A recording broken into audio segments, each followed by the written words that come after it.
गणपती बाप्पा मोरया. नमस्कार मित्रांनो, स्वागत आहे तुमचं सायन्सवाला दादा या आपल्या यूट्यूब चॅनलवरती आणि समर्पण या आपल्या सायन्सच्या फ्रेश बॅचमध्ये. आणि तुम्हाला अचानक प्रश्न पडला असेल, अरे दादा मंगळवार गुरुवार शनिवार आणि आता रविवारी पण लेक्चर. तर हो मित्रांनो, कारण तुम्हाला माहिती आहे, मी तुम्हाला बोललो तो पोर्शन आपलं वेळेत कंप्लीट होईल. कारण मला माहिती आहे ना, काही चॅप्टर असे सुद्धा आहेत की ज्यांना फार 3-3 लेक्चर्सवर जायची अजिबात गरज नाही. आणि आजचं हे जे लेक्चर्स आहे चॅप्टर नंबर 4 सायन्स 2 चा एन्व्हायरमेंटल मॅनेजमेंट, हे ऑलमोस्ट छोटं लेक्चर असणार आहे. फार एवढं काही त्याच्यामध्ये इम्पॉर्टंट नाही. या चॅप्टरचं ऑलमोस्ट 5 मार्क्सचं वेटेज असणार आहे आणि विथ ऑप्शन 7 मार्काला विचारला जाणार आहे.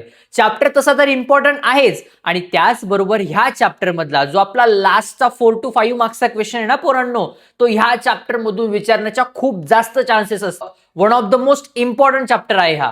का रे राजा? कारण की सायन्स जे आपलं बायोलॉजी जो पार्ट 2 आहे ना, याच्यामध्ये 2 भाग पडतात. एक आहे तुमचा बायोलॉजीचा, दुसरा आहे तुमचा ईव्हीएस. ईव्हीएस मध्ये तुमचे लास्टचे 2 चॅप्टर आणि हा चौथा असे 3च चॅप्टर येतात. तर या 3 पैकी एका चॅप्टरचा शेवटचा क्वेश्चन 100% असतो म्हणजे असतो. त्यामुळे हा चॅप्टर खूप इम्पॉर्टंट आहे.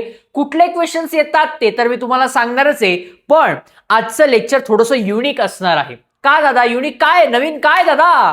तर बच्चा सुनो, पहिले कसे पोरांनो, बरेच चॅप्टर हे टेक्निकल बेसिसवरती आहे की इथे काहीतरी स्लाइड चालणार आणि मग आपण काहीतरी सांगणार, मी तुम्हाला शिकवणार 1 by 1. नाही, चॅप्टर नंबर 4 हा पूर्णपणे थेरॉटिकल आहे. सो आपल्याला ट्रिप करून जायचं आहे, म्हणजे छान एका मोठ्या सहलीला आपल्याला जायचं आहे. आणि त्या सहलीला जात असताना वाटेत आपल्याला काय काय भेटतंय, काय काय दिसतंय, ह्या सगळ्या गोष्टी शिकायच्या आहेत. त्याचबरोबर आजचं एकच लेक्चर आहे, पण शेवटी तुम्हाला छान गोष्ट सुद्धा सांगणार आहे. बऱ्याच छान छान गोष्टी आपण करू, मजा करूयात. सो सीधी बात नो बकवास, सुरुवात करूया चॅप्टर नंबर 4 ला, एन्व्हायरमेंटल मॅनेजमेंट. काय करायचं रे राजा? एन्व्हायरमेंटल मॅनेजमेंट हा चॅप्टर पूर्णपणे आपल्या दैनंदिन जीवनातला आहे. आपल्या आजूबाजूला जे घडत आहे त्याची पूर्ण थेरी या चॅप्टर मध्ये बघायची आहे. आपल्याला काय काय शिकणार आहेत आपण? इकोसिस्टीम. काय बघणार आहे राजा? इकोसिस्टीम. कोणाची सिस्टीम? इकोची सिस्टीम. एन्व्हायरमेंट अँड इकोसिस्टीम त्याबद्दल माहिती घेणार आहे. एन्व्हायरमेंटचं कन्झर्वेशन, जतन करून ठेवणं, जपणं, एन्व्हायरमेंटची काळजी घेणं, केअर घेणं का गरजेचं आहे ते आपल्याला बघायचं आहे. एन्व्हायरमेंटल मॅनेजमेंट, मॅनेजमेंट कसं ठेवायचं आपल्याला, चॅप्टरचं नावच येते. आणि 5वं biodiversity hotspot, one of the most important topic. त्याचबरोबर काही डायग्राम बेस्ड क्वेश्चन सुद्धा बघायचे आहेत आपल्याला आणि काही सिम्बॉल्स जे की पेपरला विचारले जातात मोस्टली तुमच्या शाळेच्या एक्झाम मध्ये. तो सुरुवात करूया सिंपल मध्ये, गालावरती डिंपल पडोस्तर. तर आपलं जे एन्व्हायरमेंट आहे, छान अशा इमेजेस यूज केलेल्या आहेत जेणेकरून तुम्हाला थोडा इंटरेस्ट व्हावा. कारण मला माहिती आहे तुम्ही जेव्हा शिकलेले हा चॅप्टर ऑलरेडी जर तुमचा कंप्लीट झाला असेल तर तुम्हाला खूप जाणीव आहे की दादा पूर्ण थेरी आहे, वाचून वाचून वाचून वाचून. हो, इथेही तुम्हाला बऱ्याच गोष्टी अशाच दिसतील, बट छान छान इमेज राहिला का त्या जगात जायचंय. तर पोरांनो, तुम्ही रेडी आहात सहलीला जायला? कमेंटमध्ये टाका, फास्टली कमेंटमध्ये टाका. सहलीला जायचं, जायचं सहलीला. सायन्सवाला दादाच्या पोरांची छान अशी ट्रिप निघालेली आहे पोरांनो. कुठे? ढोलकपूर नावाच्या सुंदर अशा गावाला. हे मोठं छान असं गाव आहे, पूर्णपणे छान छान झाडं आहे. इथे आपण काय बघतोय राजारे? ज्या इमेज मध्ये तुम्हाला बघतोय उंच उंच पोरांनो डोंगर आहेत, पाणी आहे, तलाव तुम्हाला दिसतोय, झाडं आहे. हे पूर्णपणे सुख समृद्धीने नटलेलं असं आपलं एन्व्हायरमेंट आहे जिथे आपण जगत असतो. मोस्टली शहरातल्या मुलांना माहित नसेल, पण आपले बरेच मुलं हे गावाखेड्यातून बघत असतात आपला व्हिडिओ. शेतकरी लोक असतात. तुमच्या आजूबाजूचा परिसर किती निसर्गरम्य असतो रे राजा.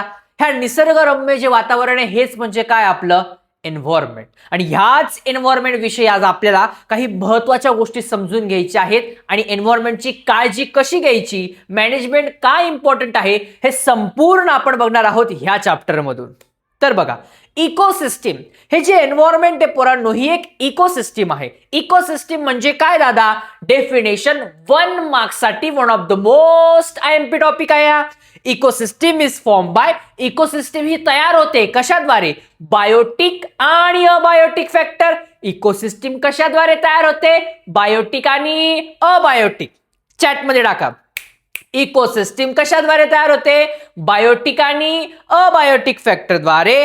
अँड देयर, आणि त्यांच्या इंटरॅक्शन विथ इच अदर, एकमेकांच्या इंटरॅक्शनने तयार होते इकोसिस्टीम. सिस्टीम रे सिस्टीम, इकोची सिस्टीम, सिस्टीम रे सिस्टीम, इकोची system. Ecosystem is form by biotic and abiotic factor and their interaction with each other. ही झाली तुमची 1 मार्क्सची डेफिनेशन. स्कूल एक्झामसाठी one of the most IMP आहे. बायोटिक आणि अबायोटिक फॅक्टर. कोणते फॅक्टर रे? बायोटिक आणि अबायोटिक फॅक्टर. दादा बायोटिक म्हणजे काय, अबायोटिक म्हणजे काय? तर बायोटिक म्हणजे लिव्हिंग ऑर्गॅनिझम. बायो लिव्हिंग ऑर्गॅनिझमचं याच्यामध्ये काय काय येतं? Plants, animals, micro organism, decomposer, हे सर्वजण एन्व्हायरमेंटमध्ये प्रेझेंट आहेत. वेगवेगळे मोठे मोठे प्लांट्स आहे, छोटे छोटे प्लांट्स आहे, फुलं आहे, भाज्यांचे झाडं आहेत, बरेच झाडं आहेत. ॲनिमल्स, आपली संपूर्ण जे एन्व्हायरमेंट आहे पोरांनो, ॲनिमल शिवाय तर म्हणजे अपूर्ण आहेत की नाही. मायक्रो ऑर्गॅनिझम, डिकम्पोजर्स आहेत. अबायोटिक फॅक्टर म्हणजे कोण? Non living organism. अबायोटिक म्हणजे कोण रे? Non living organism. कोण कोण आहे? Sunlight, air, water, soil, temperature, minerals, nutrient, हे सगळे काय? नॉन लिव्हिंग ऑर्गॅनिझम आहे. लिव्हिंग ऑर्गॅनिझम म्हणजे काय? असा सजीव जो एका ठिकाणाहून दुसऱ्या ठिकाणी स्थलांतर करतो किंवा त्या सजीवाची वाढ होते, त्याला आपण काय म्हणतो? Living organism. नॉन लिव्हिंग म्हणजे काय रे राजा? की ते मोठे होत नाही किंवा आहे तेवढाच त्यांचा आकार असतो, एका ठिकाणाहून दुसऱ्या ठिकाणी फार मुवमेंट करत नाही. हे सगळे याच्यामध्ये ह्या सगळ्या गोष्टी येतात. हे झाले बायोटिक अबायोटिक फॅक्टर आणि इकोसिस्टीमची डेफिनेशन, जी 1 मार्क्ससाठी इम्पॉर्टंट आहे. दुसरी गोष्ट पोरांनो, मला सांगा, आपले जे व्हिडिओ आहेत हे ऑलमोस्ट 1000 मुलं मिनिमम स्टार्टिंगला बघतात आणि जसं जसा व्हिडिओ जुना होत होतो एक 4 ते 5000 आणि बरेच काही 10,000 8,000 मुलं बघतात. त्याच्यावर लाईक किती करतात तुम्ही? 60 ते 70. अजिबात नाही. आजपासून प्रत्येक व्हिडिओला 500 पेक्षा जास्त लाईक पाहिजे. सो आजच्या व्हिडिओचं टार्गेट आहे 500 लाईक. दादासाठी एक लाईक तो म्हणताय की नाही? फास्ट सगळ्यांनी लाईक करायचे, फास्ट. 500 लाईक कंप्लीट झाले पाहिजे.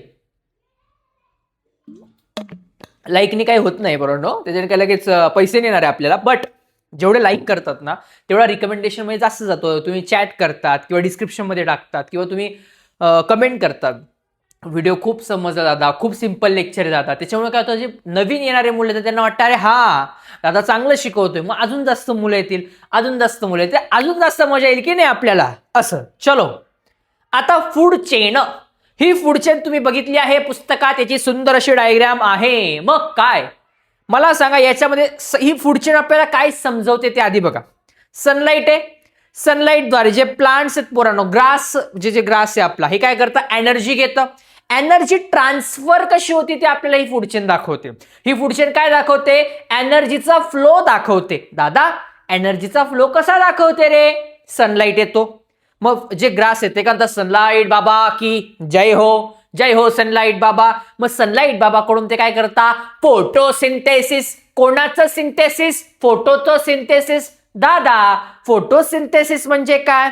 फोटो म्हणजे लाईट, सिंथेसिस म्हणजे एखाद्या गोष्टीचं फॉर्मेशन, लाईटचं फॉर्मेशन. एनर्जीच्या स्वरूपात जे ग्रास आहेत, प्लांट्स आहेत, ते ऊर्जा कोणाकडून घेतं? सन कडून घेतं. मला सांगा, असं काय आहे का? आंब्याचं झाड आहे, ते म्हणतं ए आंबी चला आपण आता काहीतरी स्वयंपाक बनवूया आणि जेवण करूया, असं होतं का? आपण त्यांना काही जेवायला देतो का पोरांनो? नाही. मग ते स्वतःची वाढ कसं काय करतात? त्यांना पण त्या एनर्जीची गरज आहे ना.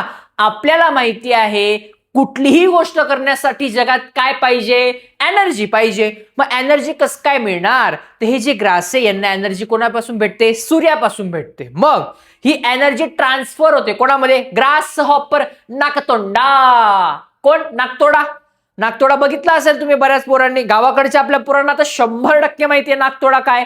हा नाकतोडा काय करतो? ग्रासला खातो. ग्रास कडून काय करतो? एनर्जी घेतो. सनलाइट कडून एनर्जी ग्रास मध्ये आली, ग्रासला कोणी खाल्लं? तर ग्रास हॉपरने. मग एनर्जी कोणामध्ये गेली? ग्रास हॉपर मध्ये गेली.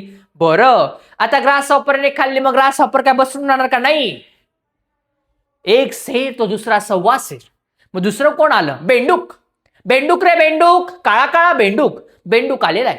बेंडूक नाकतोंडाला काय म्हणतो? नाकतोंडे दादा हम तुमको खाएगा, तुमको खाएगा तो हमरा पेट भरेगा, हा हा हा या हबीबी, हा असं. मग जो फ्रॉग नाकतोंडाला खातो, नाकतोड्याला ज्यावेळेस फ्रॉग खातो, नाकतोड्यातली एनर्जी कोणाला भेटते? फ्रॉगला. मग तुम्हाला माहिती आहे प्रत्येकाच्या आयुष्यात सगळं आजूबाजूला सगळे चांगले असतात, पण एक स्नेक असतो, साप असतो पोरांनो. नागोबा डुलाईला लागलेला आहे. मग हा नागोबा काय करतो आहे? हा नागोबा आपला बेंडूक तात्यांना खाऊन घेतो. मग बेंडूक तात्यांची एनर्जी कोणामध्ये आली? सापामध्ये आली, स्नेक मध्ये ट्रान्सफर झाली. मग तुम्हाला माहिती आहे स्नेक पण काही असला तुसला नाहीये पोरांनो. स्नेकला खाणाला कोण येतो? हॉक, ईगल येतो. ईगल काय करतो? स्नेकला खातो. मग स्नेकची एनर्जी कोणामध्ये आली? तर तुमच्या ईगल मध्ये आली. मग हा जो ईगल आहे पोरांनो, जो गरुड दादा आहे, हे गरुड दादा तुम्हाला माहिती गरुड हा अमर असतो. गरुड सुद्धा लवकर मरत नाही. तो रिनेव म्हणजे तो तुम्हाला एक स्टोरी सांगेल. तो पूर्ण त्याचे जे पंख आहेत ना राजा, हे दूर पहाडांमध्ये जातो, स्वतःच्या पंखांना मारतो. त्याच्यानंतर त्याची जे नाक आहे, जसं नोस असतं ते त्याला तोडतो. त्याचे नवीन ऑर्गन तयार होतो. म्हणजे त्याची जी पंख आहेत, ह्या पंखांना त्याने तोडलं, नवीन पंख तयार होतो. असं त्याला अमर लाईफ दिलेली. त्याला खूप जास्त त्रास होतो पण हे गोष्टी करताना. सो हे ज्यावेळेस मरून जातात तो बाहेर काय पडतात? तरी बॅक्टेरिया. मग ह्या बॅक्टेरियांना खाण्यासाठी कोण येतं? हे सगळं आता आपल्याला एक्सप्लेन करताना बघायचंय. पण ही फूड वेब आहे, one of the most important आहे. एकदा 10वीच्या बोर्ड एक्झामला विचारली गेलेली आहे. असे बॉक्सेस दिले होते राजा, आणि त्या प्रत्येक बॉक्समध्ये विचारलं गेलेलं आहे किंवा कुठल्या वर्षी ही गोष्ट आलेली आहे. Next, producer. प्रोड्यूस म्हणजे काय? देणारा. प्रोड्युसर काय? Producer like a plant are important. Plants हे one of the most important आहेत पोरांनो. काय इम्पॉर्टंट आहे? जे ग्रास हॉपर आहे ते असे सनला म्हणणार आहे का? जादू. बेंडूक दादा सनकडे बघून म्हणणार आहे का? जादू. तो जादू कसा? तुम्ही मूवी मध्ये बघितले बघा. तो एनर्जी घेतो, मग तो स्ट्रॉंग होऊन जातो. तसं बाकीचे करू शकतात का? नाही. ही ॲबिलिटी कोणाकडे? आपल्या झाडाकडे. विचार करा, पिक्चर मध्ये बघितलं पण रिअल मध्ये तर आपण कधी महसूसच नाही केलंय की काय जादू तर खरा पृथ्वीवर आहे, प्लांट्सच्या स्वरूपात. सन कडून एनर्जी घेतो, आंबे आंबे देतो, पेरू पेरू देतो, संत्री संत्री देतो, छान छान देतो, भाजीपाला देतो. तुम्ही कसं खाता? हा, मग हे यांच्याकडून काय घेतो?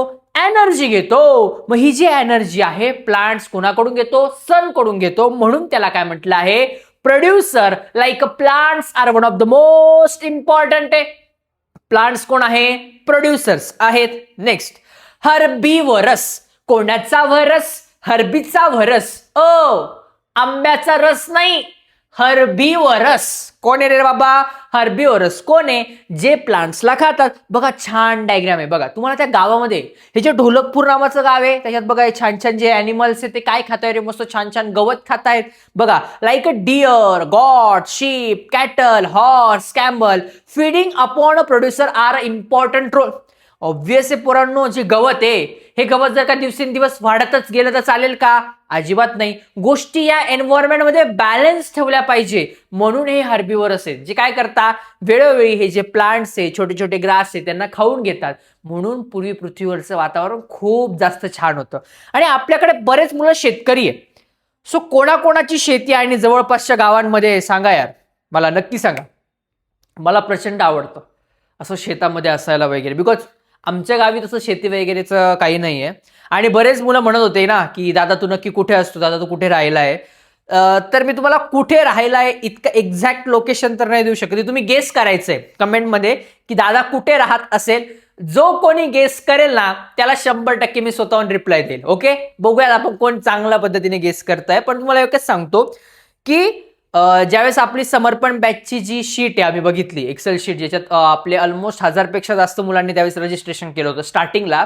त्या लिस्टमध्ये ज्यावेळेस बघितलं ना तर जिथे आम्ही आता आहोत, जिथून आपला तुम्हाला व्हिडिओ बघायला मिळतो आहेत ना, याच्या आजूबाजूला खूप कमी स्टुडंट्स राहतात. फार जास्त स्टुडंट्स राहत नाहीये तुम्ही इथे आजूबाजूला. तरी तुम्ही मोस्टली फार आउटसाईड म्हणजे गावातल्या साईडला मुलं आहेत आपले मोस्ट ऑफ द. आणि तुम्हाला खरं सांगू का, मला छान काय वाटतंय की समर्पण बॅच लॉन्च केली ना तेव्हा माझा उद्देश हाच होता की आपल्या तळागाळातले जे आपले मराठी पोरं आहे, शेतकऱ्यांची पोरं आहेत की ज्या पोरांना चांगलं एज्युकेशन घ्यायचं आहे आणि पोरं ऑलरेडी हुशार आहेत किंवा नसतील हुशार तरी काही प्रॉब्लेम नाही, पण त्यांना फक्त हे सांगणारा पाहिजे आहे की एज्युकेशन म्हणजे मजा.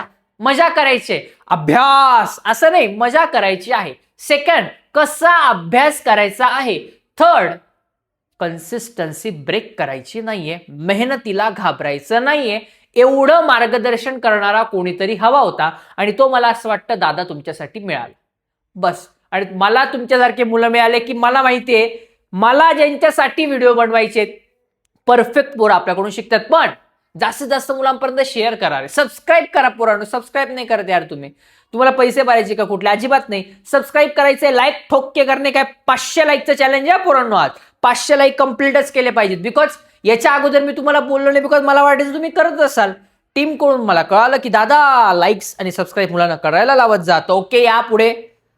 मला आवडत नाही घडी घडी सबस्क्राईब आणि लाईक करा. अरे आपले पोरे का नाही करणार दादासाठी? आजच्या व्हिडिओला बघा तुम्ही 500 लाईक कंप्लीट झाले असतील पोरांनो, 100%.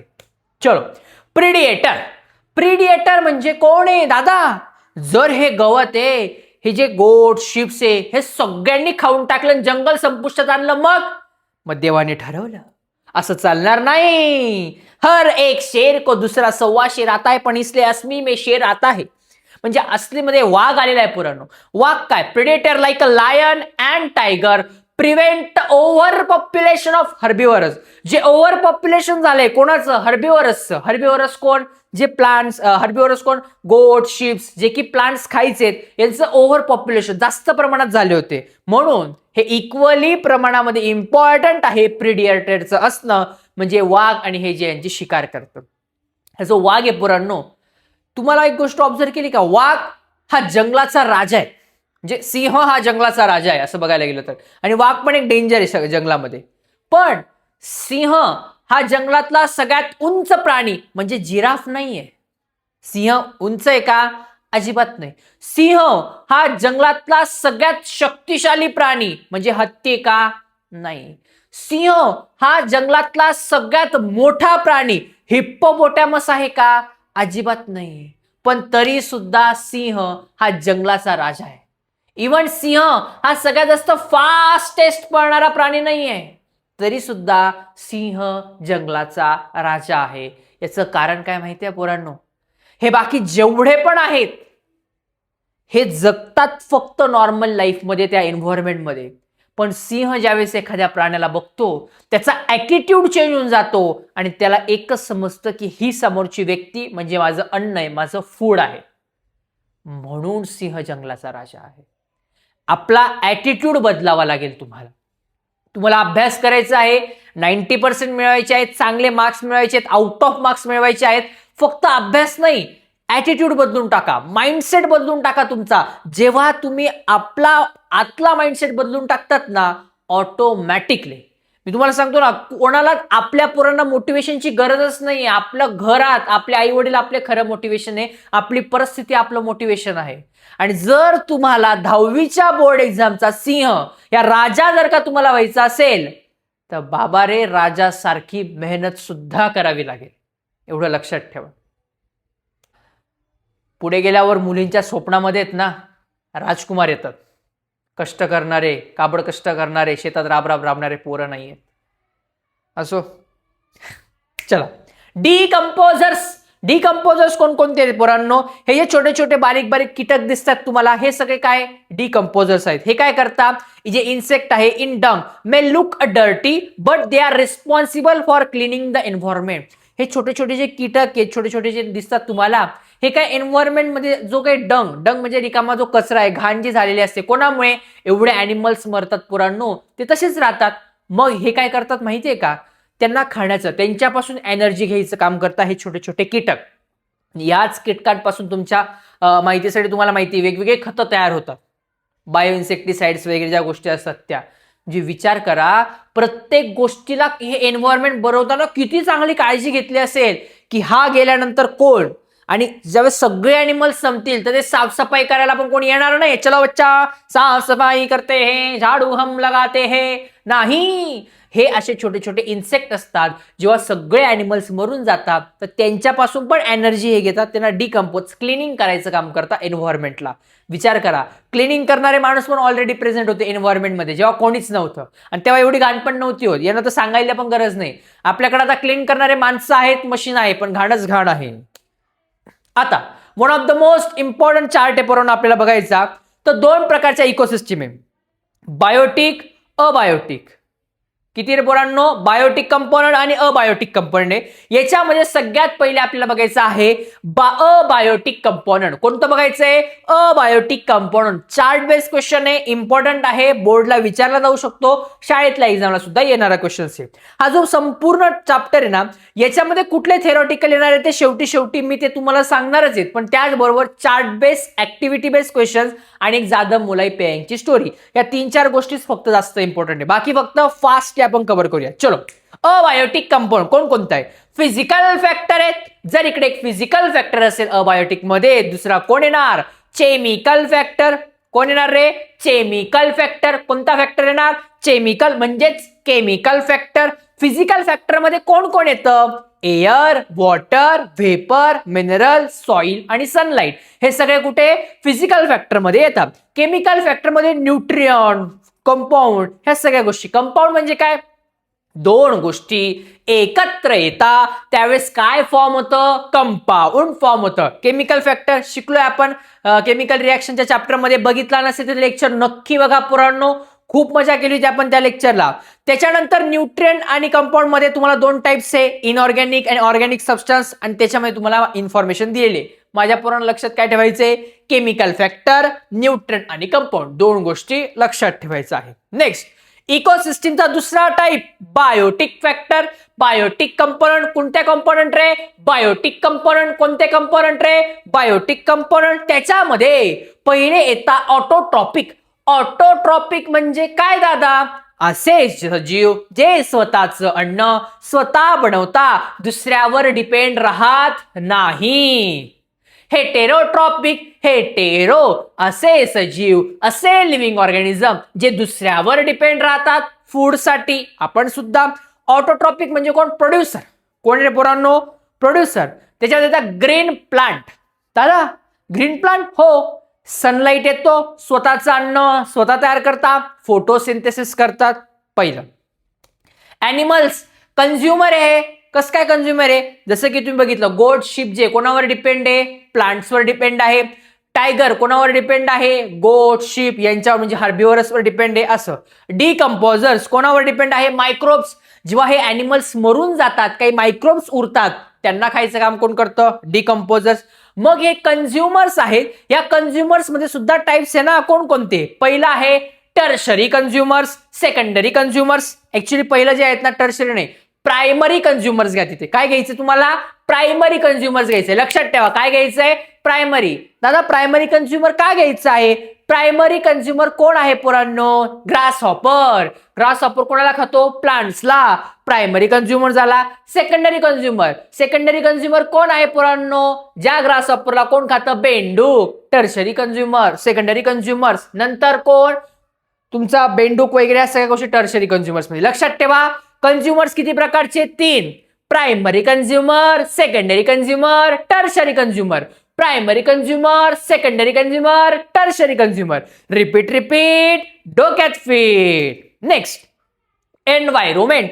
आता हे एन्व्हायरमेंट तयार कसं होतं तर बघा, physical, chemical and biological factor affecting the living organism is any possible way is collectively called environment. हे संपूर्ण जे एन्व्हायरमेंट आहे आपल्या पृथ्वीवरचं हे कशापासून तयार झालेलं आहे? फिजिकल, केमिकल आणि बायोलॉजिकल फॅक्टर द्वारे हे एन्व्हायरमेंट तयार झालेलं आहे. Next, include. यात काय काय दादा? बायोटिक आहे, काही अबायोटिक फॅक्टर आहे, नॅचरल आणि आर्टिफिशियल फॅक्टर आहे. बायोटिक, अबायोटिक कोणकोणते? जसं की मी तुम्हाला सांगितलं, प्लांट्स आहेत, ॲनिमल्स आहेत, तुमची नदी आहे, मोठ्या मोठ्या गोष्टी आहेत. हे सगळे काय झाले? नॅचरल झाले. काही आर्टिफिशियल आहे, जसं की आता शहरीकरण होतंय. शहरीकरणामध्ये काय झालं? मोठ्या मोठ्या बिल्डिंग्स, ब्रिजेस, हॉस्पिटल, मोठ्या मोठ्या गोष्टी. हे काय झालं? आर्टिफिशियल फॅक्टर्स झाले. Next, environment. एन्व्हायरमेंटचे महत्वाचे 2 टाइप्स आहेत. किती टाइप्स आहे रे? 2 types. Natural environment, artificial environment. Natural environment, artificial environment. Chat मध्ये टाका. एन्व्हायरमेंटचे किती टाइप्स आहे? 2 टाइप्स आहेत. किती टाइप्स आहेत रे? 2 types. Natural environment, artificial environment. Natural environment, artificial environment. Fast comment करा पोरांनो. एन्व्हायरमेंटचे किती टाइप्स आहेत? 2. Natural environment, artificial environment. Natural environment, artificial environment.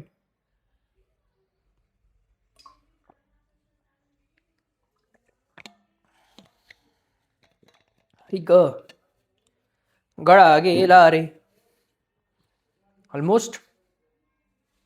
चलो फास्ट फास्ट रिपीट करा चॅट.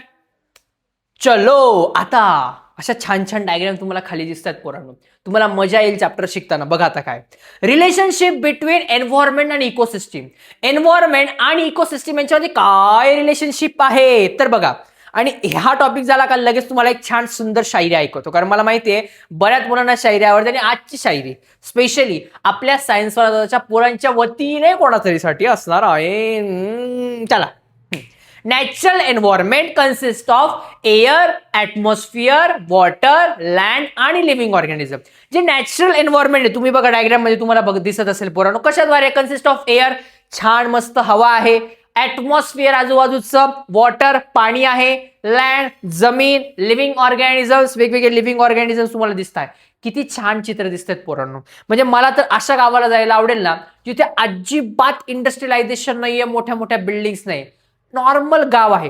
असं कोणाचं गाव असेल ना तर जेव्हा सुट्ट्यांचा आपला वेळ राहील ना तेव्हा 100% आपण व्हिजिट करू त्या गावाला. Continuous interaction occur between biotic and abiotic factor.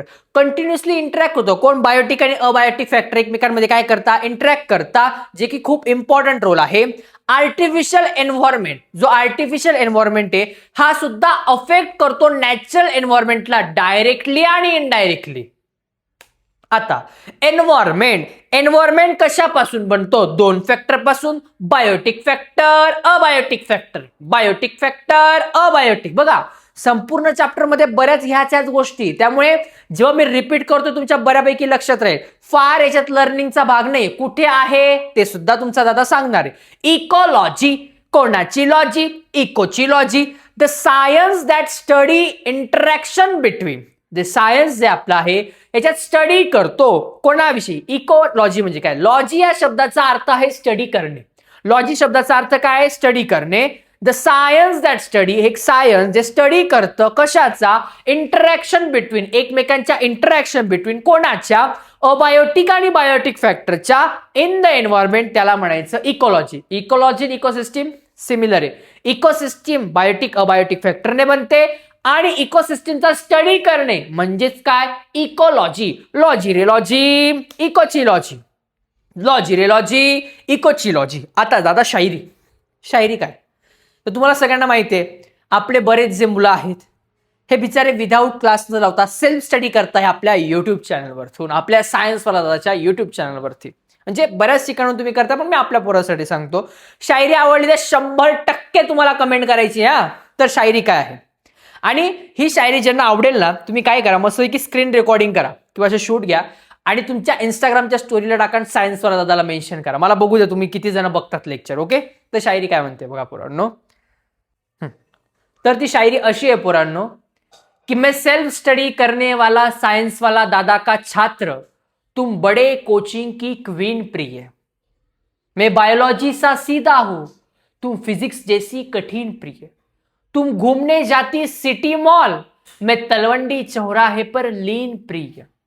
विज्ञान नगर सा उजड़ा हूं मैं, तुम लैंडमार्क सी ग्रीन प्रिय. बस आखिर में फर्क इस बात का है, मुश्किल है अपना सीन प्रिय. सो सायन्स वाल्याच्या पोरांकडून खास शायरी कशी वाटली मला नक्की 100% कमेंट मध्ये सांगा. पोरमध्ये दादा खतरनाक, काही पण करू शकतो आमचा दादा. चला आता हे थोडंसं एंटरटेनमेंट आणावं, बिकॉज चॅप्टर जो आहे आपला हा खूप थेरॉटिकल आहे, तुम्हाला मजा यावी म्हणून अशाच मजा आपल्याला करायच्या. तर बघा, ecosystem the basic functional unit is use study ecology. Environment consist of many ecosystem. ह्या एन्व्हायरमेंट वेगवेगळ्या प्रकारच्या इकोसिस्टीम आहे. कोणकोणत्या, एक्झाम्पल अ स्मॉल पॉन्ड. जे स्मॉल पॉन्ड तलाव आहे ही पण एक प्रकारची इकोसिस्टीम आहे, कारण की जो तलाव आहे, नदी आहे, ते त्यांची एक ऑर्गॅनिझम सिस्टीम वेगळी आहे. तिथे वेगवेगळे तुम्हाला साप दिसतील, वेगवेगळ्या तुमचे मासे दिसतील, अशा बऱ्याच गोष्टी त्यांची स्वतःची इकोसिस्टीम आहे. वाईल अर्थ ही एक स्वतः लार्ज इकोसिस्टीम आहे. त्याच्यामध्ये बघा तुम्ही बघितलं असेल असे काही ॲनिमल, एरियल ॲनिमल आहे, हवेत उडणारे, त्यांची इकोसिस्टीम आहे. जमिनीवर राहणारे त्यांची इकोसिस्टीम आहे. जमिनीत राहणारे लॅमूर बाबा की जय, हेरिडिटी आणि इव्होल्युशन मध्ये माझे पोरं शिकलेले आहेत, तर त्यांची पण एक इकोसिस्टीम आहे. अशा वेगवेगळ्या इकोसिस्टीम आपल्या ह्या पृथ्वी तलावर प्रेझेंट आहे. फॅक्टर अफेक्टिंग एन्व्हायरमेंट, असे कोणकोणते फॅक्टर आहेत जे एन्व्हायरमेंटला अफेक्ट करतात? तर त्याच्यामध्ये बघा, नॅचरल फॅक्टर, मॅनमेड फॅक्टर. मग नॅचरल फॅक्टर मध्ये कोण कोण येतं? अर्थक्वेक नॅचरली होतं, फ्लड्स मोठ्या प्रमाणावर पाणी येतं, तुम्ही बघितलं असेल बघा. आता तुम्हाला ज्यावेळेस मोठ्या प्रमाणावर पाऊस पडत होता तर मेसेज येतो, आजच्या संध्याकाळची सगळ्यात मोठी बातमी आहे, संध्याकाळी 6 वाजल्यापासून खूप मोठ्या प्रमाणावरती पाणी हे गावात शिरण्याची शक्यता आहे. गावकरी लोकांना आता प्रकारे ताजेतने सूचना देण्यात आलेली आहे की कृपया गाव सोडून तुम्ही थोडंसं गावापासून लांब जा, नदी किनाऱ्यावर थांबू नका. माहिती दिली जाते आपल्याला. फ्लड, व्होल्कॅनो, मोठे मोठे व्होल्कॅनो येतात. मॅनमेड फॅक्टर, डिफॉरेस्टेशन, जंगल तोड होते आहे. इंडस्ट्रियलायझेशन, तुम्हाला माहिती आहे जसं जसं आपण प्रोग्रेस करतोय, इंडस्ट्रियलायझेशन म्हणजे काय, शहरी भागामध्ये तुम्ही बघितलं असेल ना पोरांनो, डोंगर नाहीच आहे. गावाकडे तरी छान छान डोंगर, नदी वगैरे सगळं छान आहे अजून तरी, पुढचं माहित नाही. शहरात इतकं इंडस्ट्रियलायझेशन झालेलं आहे की मोठ्या मोठ्या बिल्डिंग्स वगैरे, बिल्डिंग्स मध्ये पहिले बिल्डिंग्स होत्या का? नाही, छान डोंगर होते, सगळ्या गोष्टी छान होत्या. इथे सगळ्या पद्धतीने गोष्टी बिघडल्यात. पोल्युशन, आपले लोक पॉप्युलेशन आणि पोल्युशन दोन गोष्टी 100% करतात. गाड्या चालवतात, महागड्या गाड्या घेतात, धूरच धूर बाहेर पडतो. इंडस्ट्रियलायझेशन, कंपन्या काय करतात, सांडपाणी बिंदास पाण्यात टाकतात सर्रासपणे. तो मोठा धूर, काळा चंबर मध्ये तुम्ही बघितलं असेल बघा, धूर बाहेर पडतो, कार्बन बाहेर पडतो, कार्बन डायऑक्साईड बाहेर पडतो. ही खूप येणाऱ्या काळामध्ये डेंजरस गोष्ट असू शकते. Next, when natural factor and artificial म्हणजे polluted factor harm the environment, they create an imbalance between various environmental factor. जेव्हा हे जेवढ्या पण गोष्टी आहे ह्या एन्व्हायरमेंटला अफेक्ट करायला सुरुवात करतात, पूर्ण हार्म पोहोचवता, तेव्हा बॅलन्स राहत नाही, गोष्टी इम्बॅलन्स व्हायला सुरुवात होते. तुम्ही बघत असाल, तुम्हाला खाली जे चित्र दिसतंय, तुम्हाला किती छान दोघींमध्ये किती क्लिअर कट डिफरन्स समजतोय. जर एका साईडला तुम्ही बघितलं तर खूप छान पद्धतीने जे काही ॲनिमल्स आहेत ते छान तळ्याजवळ पाणी पिता आहे, पक्षी उडता आहे, हे सगळं छान आहे. सेंटरला जर तुम्ही बघितलं, माणूस काय करत गेला, डिफॉरेस्टेशन, जंगलतोड करत गेला. जशी मानव जंगलतोड करत गेला तर तुम्ही इकडच्या साईडला जसं बघताय बघा, बेचिराग सगळं झालेलं आहे. मोठ्या मोठ्या कंपन्या, मोठ्या मोठ्या बिल्डिंग दिसत आहेत रे, पण तिथे नॅचरल रिसोर्सच राहिलेला नाहीये. ही आताची खरी परिस्थिती आहे. दिस इज अल्टिमेटली अफेक्ट, हे अल्टिमेटली अफेक्ट करतं कशावर, the existence of abiotic factor. हे कशावर अफेक्ट करतं, जे एक्झिस्टन्स आहे बायोटिक फॅक्टरचं ते राहिलेच नाही, तर बरेच असे प्लांट्स, ॲनिमल्स, त्यांच्या व्हरायटीज राहिल्या नाही या जगामध्ये. हे तुम्हाला आपल्याला शिकायचं आहे काय काय त्यामध्ये, पण या गोष्टी अफेक्ट करतात. मेनी एन्व्हायरमेंटल प्रॉब्लेम्स याच्यामुळे होत असतात. ऑब्व्हियस आहे पोरांनो, ईट का जवाब पत्थर से. जर का तुम्ही नदी किनाऱ्याजवळ झाडं, नदी किनारे जे असतात त्याच्याजवळ जर तुम्ही वेगवेगळे घरं बांधलेत किंवा पाणी अडवून टाकलं तर ऑब्व्हियस आहे तुम्हाला काही ना काही इम्पॅक्ट जाणार, तुमच्या घरात पाणी जाणार. अलीकडे तुम्ही बघितलं असेल बघा, जे वाघ हे, चित्ते हे अचानक पद्धतीने शहरात घुसून जात आहेत. मोस्टली तुम्ही बघितलं लोकांच्या घरामध्ये, कोणाच्या फ्लॅटच्या पार्किंगमध्ये वगैरे अशा पद्धतीने चित्ते किंवा वाघ आढळतात. लोक म्हणतात की अरे शहरामध्ये वाघ शिरलाय. शहरी लोक गावामध्ये शिरलेले आहेत, जंगलामध्ये शिरलेले आहेत. वाघ त्याच्याच जागेवर होता, आपण त्याची जागा घेण्याचं काम केलेलं आहे. Environmental pollution is one of the main factor. Environment pollution जे आहे, जे मोठ्या प्रमाणावर आपण पोल्युशन करतोय आजूबाजूला, हे एक इम्पॉर्टंट फॅक्टर आहे. कशासाठी? कंटॅमिनेशन, घाण करणे, कुठे, of any material is called as pollution. Unnecessary, unacceptable changes in the environment. काही गरजेचं नसताना पण आपण काही चेंजेस करतो, किंवा ऍक्सेप्टेबल, जे आपण ऍक्सेप्ट नाही करू शकत एन्व्हायरमेंट, तसे चेंजेस. जसं की मोठे मोठे डॅम्स बांधून घेतले आपण, कशासाठी? आपल्यासाठी. मग दादा असं केलं तर पाणी कसं भेटेल? ऑब्व्हियस आहे. तुम्ही मला सांगा, पहिले सुद्धा लोक पाणी पित होते, डॅम्स आणायची गरज का पडली रे राजा? कारण की पूर्ण पहिले वर्षभर पाण्याचा साठा होता. जुन्या लोकांना तुम्ही विचारा, कधी पाण्याची अडचण नाही, उन्हाचा त्रास नाही. आता पाण्याची अडचण होती. मोठ्या प्रमाणात पहिले लोक कमी होते, आता डायरेक्ट हम एक हमारे अनेक. तुम्ही बघितलंय कसं काय विषय तो. मग हे एवढे लोक ज्यावेळेस आले, पाणी कुठून आणणार, सगळ्या गोष्टी कुठून आणणार? मग अननेसेसरी चेंजेस व्हायला सुरुवात झाली. मग surrounding environment due to the natural event and human activity is called as environmental pollution. आणि हे सगळं एन्व्हायरमेंटच्या पोल्युशनासाठी हानिकारक ठरायला लागलं. नेक्स्ट, डायरेक्ट और indirect changes in the physical, chemical and biological factor.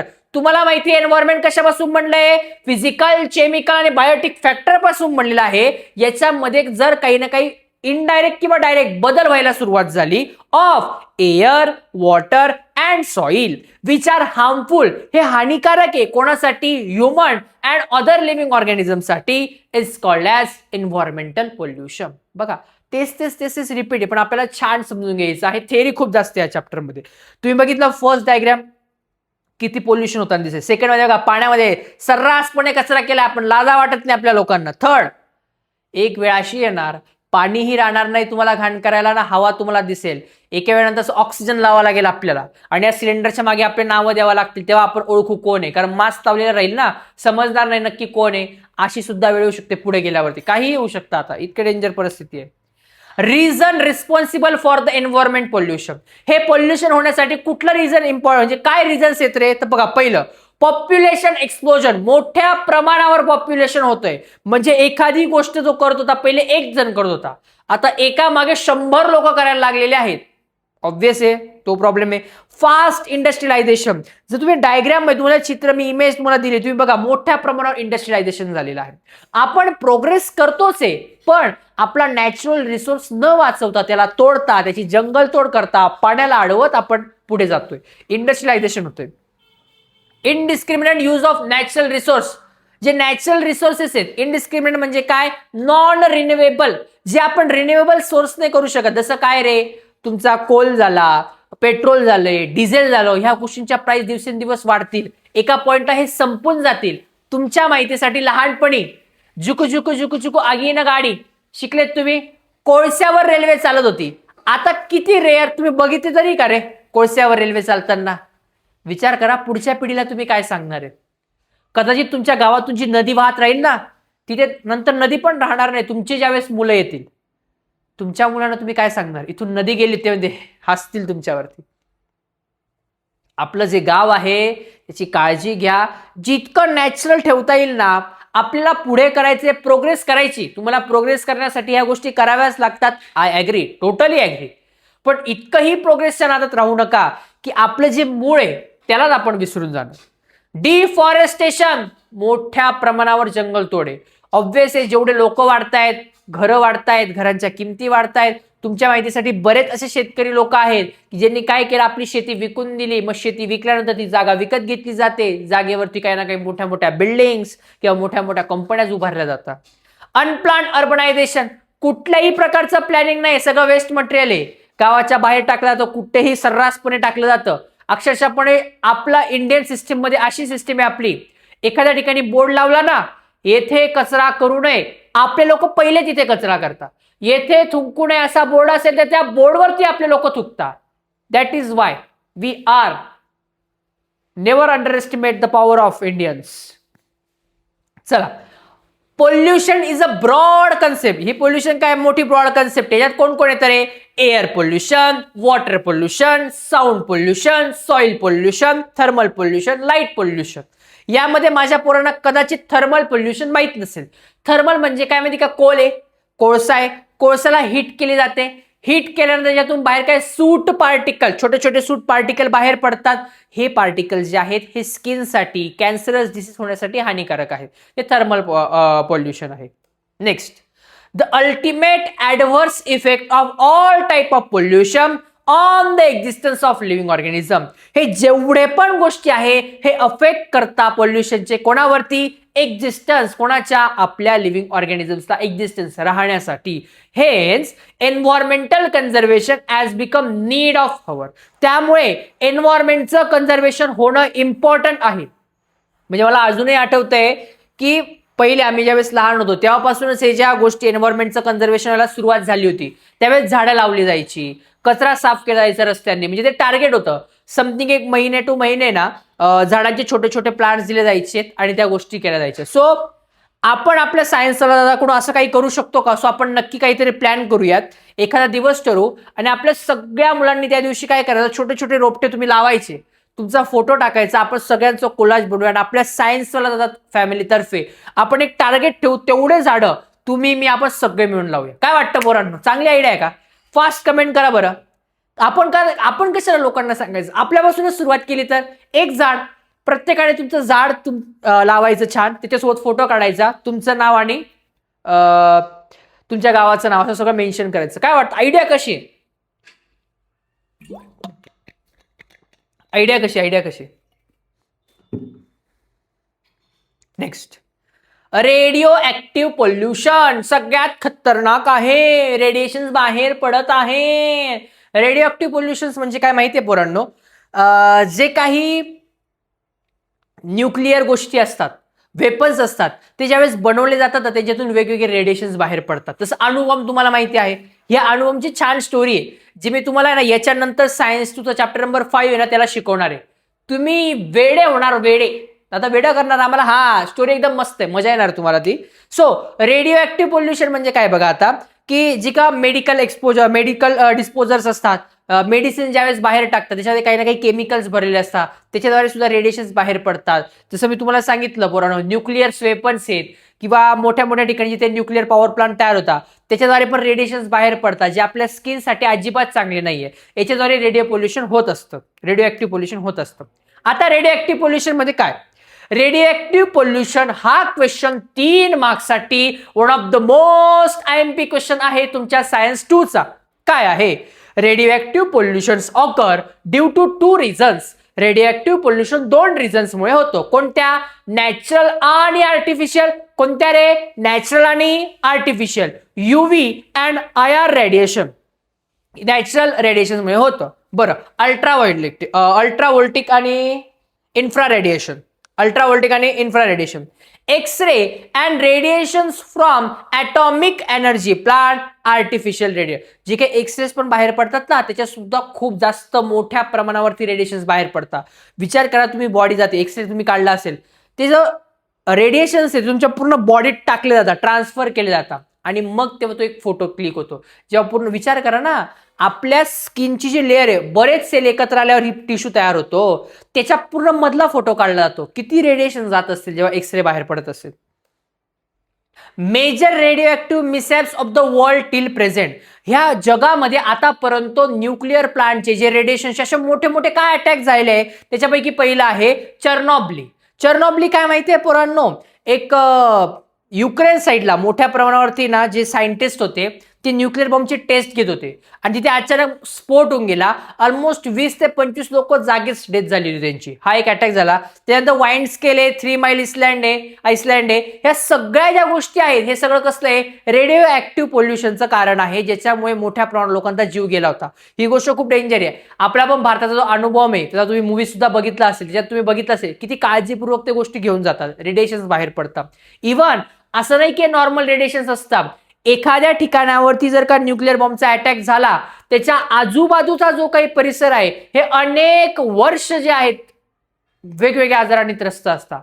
तुम्ही बघितलं असेल जापान साईडला इमाचॉमी चिमालोबो, त्रास होतो, डिसीजेस, असे डिसीजेस तिकडे न्यूक्लिअर बॉम्बचे अटॅक झाले होते जापान साईडला.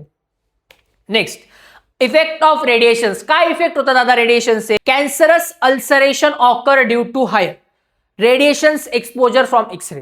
कॅन्सर होण्याची शक्यता आहे. कशामुळे रे? हायर रेडिएशन होता. कशापासून बाहेर पडता? एक्सरेद्वारे. Tissue in body are destroy.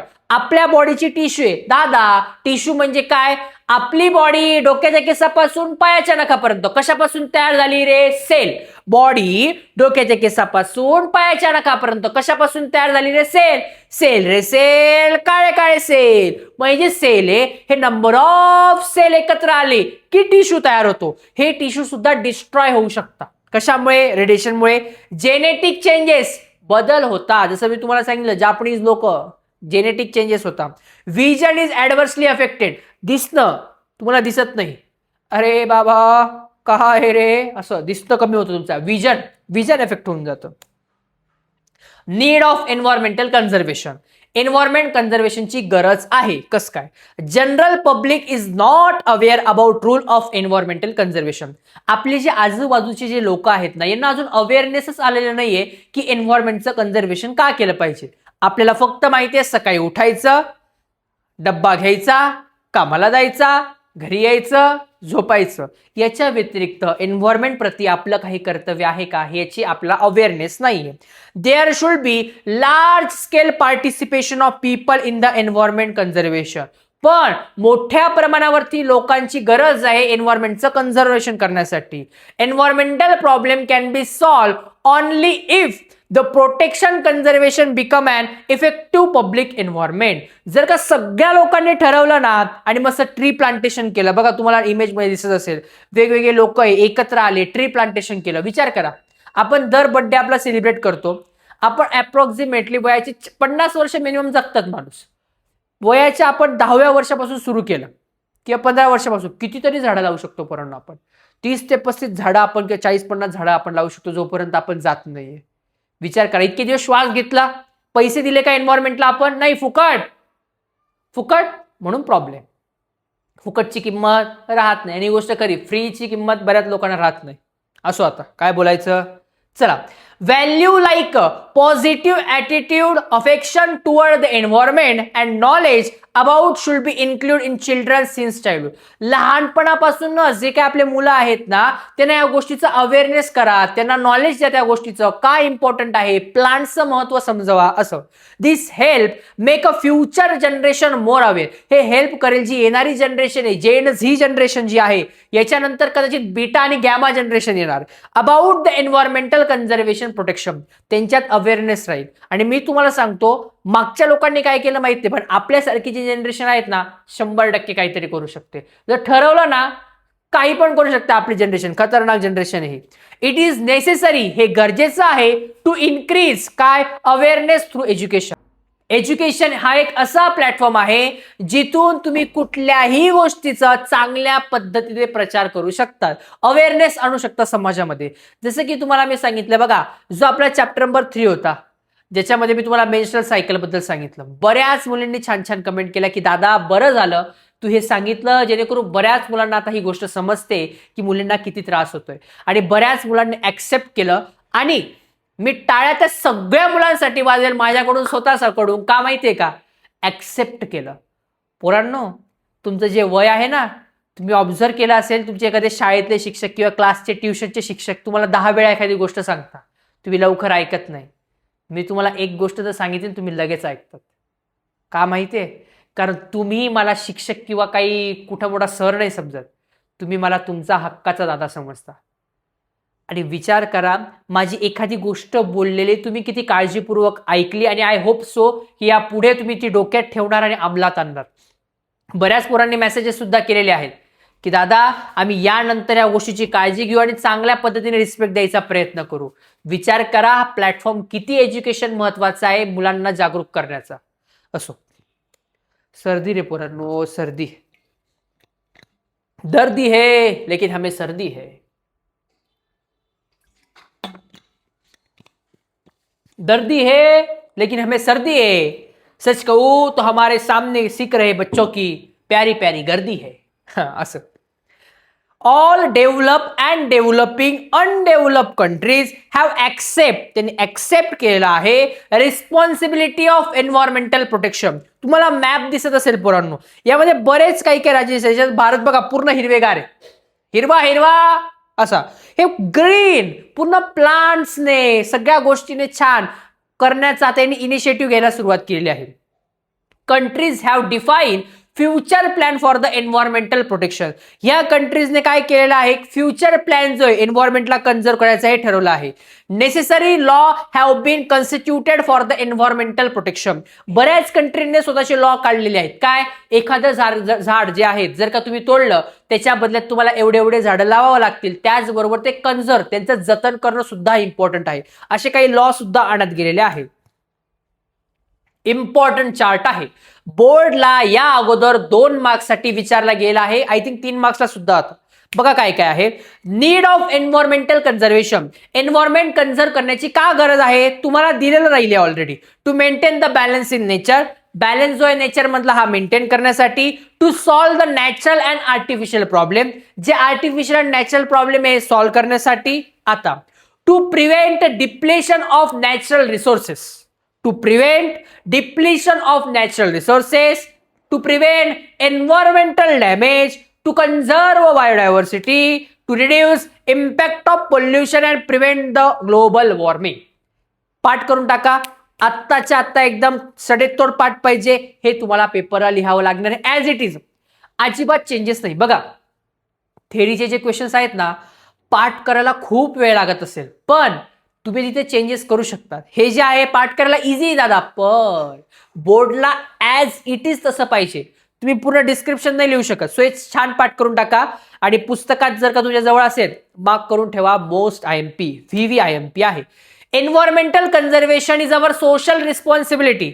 एन्व्हायरमेंटचं conserve करणं काय आपली रिस्पॉन्सिबिलिटी आहे. बघा, सिन्स द एक्झिस्टन्स ऑफ ह्युमनचं म्हणजे मानवाचं या पृथ्वीवर जेव्हापासून एक्झिस्टन्स झालं, there has been interrelationship between human and environment. तेव्हापासून एन्व्हायरमेंटची आपली काय झाली, रिलेशनशिप झाली, इंटर रिलेशनशिप झाली. Human step on earth long after its formation. Environment ज्यावेळेस होतं त्याच्या खूप वर्षानंतर आपण या पृथ्वीवरती जन्माला आलो. Humans prove their superiority over the animals through intelligence, memory and imaginary ability. आपण जे ह्युमन्स आहे हे इतके सुपरियर, एवढे टॅलेंटेड होतो की याच्या अगोदर जेवढे ॲनिमल्स, प्लांट्स वगैरे जेवढ्या गोष्टी होत्या, वेगवेगळे ॲनिमल्स होते, त्यांच्यापेक्षा आपण इंटेलिजन्स, आपली मेमरी खूप चांगली आणि आपलं बघण्याचा दृष्टिकोन, इमॅजिनरी ॲबिलिटी जी ही सगळ्यात चांगली होती. म्हणजे पोरांनो तुम्ही बघायला गेलं ना, ज्यावेळेस पहिले पृथ्वी असेल बघा, त्या पृथ्वीवरती सगळे नॉर्मल, सगळं काही छान असेल. मग आपल्यासारखे एलियन आलेत, सुपर इंटेलिजन्स. त्यांनी या लोकांना मारलं ना, तर आपण इथे राहायला लागलो, सुपर इंटेलिजन्स आपण झालोय. आता human establish domination over nature. Human बघा पृथ्वीवरती राज्य करायला बघतोय दिवसेंदिवस. Humans utilize all natural resources as much possible. आपण जेवढे पण नॅचरल रिसोर्सेस आहे, कोल आहे, पेट्रोल आहे, डिझेल, रॉकेल, वॉटर, सगळं काही जेवढं आहे, गोल्ड, जेवढं वापरता येईल तेवढं. म्हणजे नाही का, मला आता सगळंच खायचं आहे, आता मला उरलेलं खरखट ते पण खायचं आहे, असं आपण पूर्ण मोठ्या प्रमाणावर जेवढं पॉसिबल आहे तेवढ्या पद्धतीने आपण नॅचरल रिसोर्सेसचा वापर करतोय. In an attempt to live satisfactory life, human kept snatching from nature, leading to increase the problem. आपण ह्युमन सॅटिस्फाय राहावं, छान राहावं, याच्यासाठी आपण एन्व्हायरमेंटला दिवसेंदिवस हानी पोहोचवत आहोत. आता humans as a crucial role in maintain the environmental balance. पण जो माणूस आहे हा खूप महत्वाचा रोल प्ले करू शकतो कशामध्ये, maintain the environmental balance. If human have a disturb the balance, जर माणसाने डिस्टर्ब केला balance, then humans alone can conserve and improve the natural quality. जसं माणूस डिस्टर्ब करू शकतो एन्व्हायरमेंटला, तो ऑब्व्हियस आहे, तो परत चांगलं पण तर करूच शकतो की नाही. मेनी पीपल, बरेच पीपल अनअवेअर आहे that activities harm to environment, की ज्या त्या ऍक्टिव्हिटी करतात त्या एन्व्हायरमेंटला अफेक्ट करतात. म्हणजे लोक अगदी सहजासहजी गाडीवर जाता जाता पचकन बाहेर, नाहीतर मग तुमची ती अगरबत्ती घेता, धुवे से धुवा मिलाता चला जाय, ते जळवता. बडीशोप घेता, बडीशोप खाता, पचापच सगळीकडे दारा मारतात. किती हानिकारक. आणि त्यांना नॉर्मल आहे, ते नॉर्मल, त्यांच्यासाठी काही फरक नाही पडत त्यांना. असो अगरबत्ती. आता बघा, हे काही सोशल ऍक्ट आहे, हे तुम्हाला लक्षात ठेवावे लागतील की कोणकोणते लॉज येत गेलेले. हे पेपरला फार विचारलं जात नाही, मुद्दाम मी ते ऍड केलंय. किंवा 1980 मध्ये फॉरेस्ट कन्झर्वेशनचा लॉ आला होता, 1986 मध्ये एन्व्हायरमेंटल प्रोटेक्शनचा लॉ आलेला आहे. त्याच्यात साऊंड पोल्युशन, बायोमेडिकल वेस्ट, या सगळ्या ज्या गोष्टी आहेत ना, आणि जे खालचे ऍक्ट आहेत, हे अशा काही गोष्टी ज्या अजूनपर्यंत ह्या चॅप्टरमध्ये विचारल्या गेलेल्या नाहीयेत. त्यामुळे मी तुम्हाला टाकून ठेवले आहेत की तुम्हाला लक्षात ठेवावं. तुम्ही एकदा ज्यावेळेस आपला चॅप्टर शिकवून येईल ना, तर वाचून घ्या. थोडं लेक्चर लेंथी होऊ शकतं, बट आजच संपून टाकू. चॅप्टर काय फार एवढा वेटीचा नाही. आता वन ऑफ द मोस्ट माझी फेवरेट गोष्ट आहे, the big story of small man Jadav Molai Payeng. काय आहे Jadav Molai Payeng? Is a highly capable person of Assam. Assam जिल्ह्यातले जादव मोलाई पेयांग आहे. त्यांचा जन्म झालेला आहे 1963. तुम्हाला याची स्टोरी सांगतो म्हणजे तुम्हाला समजेल. तर पोरांनो, ब्रह्मपुत्रेला आहे ना, ज्यावेळेस हे 16 वर्षाचे होते आपले जादव मोलाई पेयांग, तर ब्रह्मपुत्रेला मोठ्या प्रमाणावर पूर आला होता. आणि या पुरामध्ये खूप जास्त जे स्नेक्स आहेत, प्लांट्स आहे, हे पूर्ण मरून गेलेले आहेत. जेणेकरून काय म्हणतो आपण त्याला, जो प्रदेश जो होता, जो सगळा छान निसर्गाने नटलेला होता, तो नाहीसा झाला एका रात्रीमध्ये. एवढा मोठा महापूर आला. मग सरकारने काही ऍक्ट चालवले आणि सरकारने काही मोजके काही प्लांट्स तिथे कन्झर्व करायला परत एकदा प्लांट्स लावायला सुरुवात केली. मोलाई जाधव पेयांग यांनी 20 बांबूचे प्लांट सुरुवातीला रोवले आणि त्यांना वाढवायला सुरुवात केली. ज्यावेळेस हे सगळं त्यांनी बघितलं की अरे यार आपलं जे गाव होतं एवढं छान गाव होतं, आज ह्या पाण्यामुळे फ्लडमुळे आपलं सगळं गावच नाहीसं झालंय. त्यांनी ठरवलं नाही बॉस, तया कुछ तो करना पडेगा, तया तोड दे दरवाजा. ज्यावेळेस 1979 मध्ये local social forestry department begin केलं त्यांनी प्रोजेक्ट 200 हेक्टर मध्ये प्लांट्स लावायचा. मग मोलाई जाधव पेयांग यांनी काय केलं, ज्यांनी जे झाडं लावलेत सरकारने त्या काळच्या यांनी जतन केले, जे झाडं आहे अजून वाढवायला सुरुवात केली आणि लॉंग टाइम मध्ये ऑलमोस्ट 1600 जवळपास एकर मध्ये पोरांनो त्यांनी पूर्ण झाडं लावले. 2 इमेज जर तुम्ही नीट बघितलं तुमच्यासाठी मी टाकलेले आहेत. एकामध्ये बघा पूर्ण उजडाचमन आणि एकामध्ये तुम्ही बघितलं असेल तर पूर्ण हरियालीच हरियाली, छान प्लांट्स. विचार करा एक सिंगल माणूस काय करू शकतो. He continue planting a tree even after the project was complete. Project complete झाल्यानंतर सुद्धा हे ट्री लावतच राहिले, वेगवेगळे प्लांट लावतच राहिले. नुसते प्लांटच नाही लावले, त्या प्लांटचं जतन करणं, वेळोवेळी त्यांना पाणी देणं, खत देणं, याचं पण त्यांनी काम केलं. पुढे his continuous work resulted in forest 1360 acre एवढ्यामध्ये त्यांनी डायरेक्ट झाड लावले आणि एका माणसाने रातोरात नाही म्हणू शकत पण अनेक वर्षांच्या मेहनतीनंतर स्वतःचं जंगल तयार केलं. जस्ट इमॅजिन, एक माणूस जंगल तयार करतो. Located in Kokilamukh जोरत district Assam मध्ये आहे. रिझल्ट 30 वर्षाचा हा पिरियड होता. विचार करा 30 वर्ष एका माणसाने झाडं लावत लावत जंगल स्वतःचं तयार केलं. अवॉर्डेड, त्यांना अवॉर्ड दिला होता पद्मश्रीचा गव्हर्नमेंट कडून.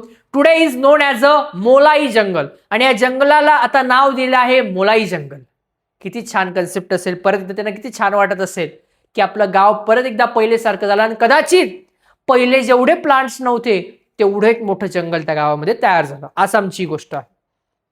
Many people can come together to destroy a forest. अनेक लोक एकत्र येतील एका फॉरेस्टला डिस्ट्रॉय करायला. But a single determine person, पण एक सिंगल पर्सन ज्याने जर स्वतः ठरवलं तर तो इस्टॅब्लिश करू शकतो एक नवीन फॉरेस्ट. ही आपल्यासाठी किती मोटिवेशनची गोष्ट आहे पोरांनो. अनेक लोक येतील तर जंगलतोड होईल, झाडं तोड होईल, पण एक जण जर आला तर नवीन जंगल तयार करू शकतो. ही गोष्ट विचारली जाते तुम्हाला. जाधव मोलाई पेयांग ह्या स्टोरीमधून तुम्ही काय शिकले? बोर्डला विचारला जाणारा प्रश्न आहे बाबा रे. One of the most IMP.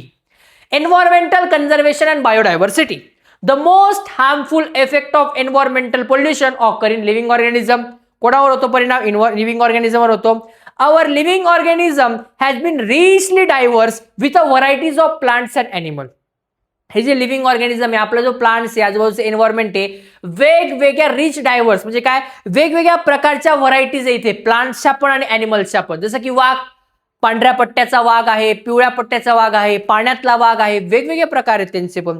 We can no longer see, पण आपण खूप जास्त लांबपर्यंत नाही बघू शकत काही स्पेसिफिक ॲनिमलला. And our earlier generation spoke about, जे काय आपल्या अर्लियर जनरेशनने सांगितलेलं आहे. तुम्हाला सांगतो, माझी जी आजी आहे, माझ्या आजीचं वय हे ऑलमोस्ट आता 100च्या वयातली आजी असते माझी. ती मला सांगायची की तिच्या लहानपणी मोर किंवा हरिण हे अगदी त्यांच्या अंगणामध्ये खेळायचे. त्यावेळेस ही गोष्टी नवीन नव्हत्याच, खूप छान वाटायचं.